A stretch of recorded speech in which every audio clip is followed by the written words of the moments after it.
અનાજ માફિયા મુકેશ મહારાજની સરકારી અનાજ ભરેલી ગાડી પકડાઈ। એક નીડર પત્રકાર દ્વારા અનાજની ગાડી પકડીને સાણંદ પોલીસને હવાલે કરવામાં આવી।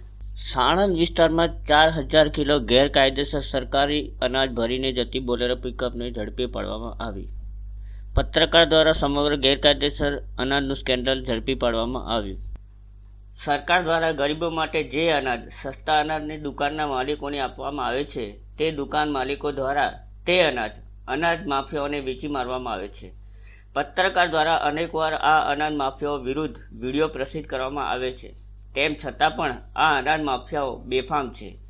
તેનું કારણ છે પુરવઠા અધિકારીઓ દ્વારા સસ્તા અનાજની દુકાન ધારકો તેમજ આવા માફિયાઓ પર કોઈપણ જાતની કાર્યવાહી કરવામાં આવતી નથી, જેના કારણે આવા માફિયાઓ બેફામ બની રહ્યા છે। મળતી માહિતી અનુસાર કોઈ મોટા માથાના 4 હાથ આવા અનાજ માફિયાઓ પર હોવાના કારણે પુરવઠા અધિકારીઓ અને પોલીસ દ્વારા ભીનું સંકલનમાં આવતું હોય છે।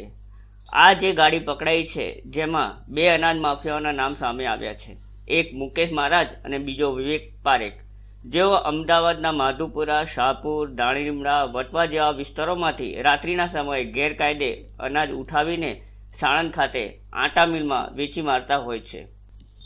પત્રકાર નરેશભાઈ દ્વારા આ ગાડી પકડીને સાણંદ પોલીસને હવાલે કરી દેવામાં આવી છે, તેમજ પુરવઠા અધિકારીઓને પણ આ બાબતે જાણ કરેલ છે।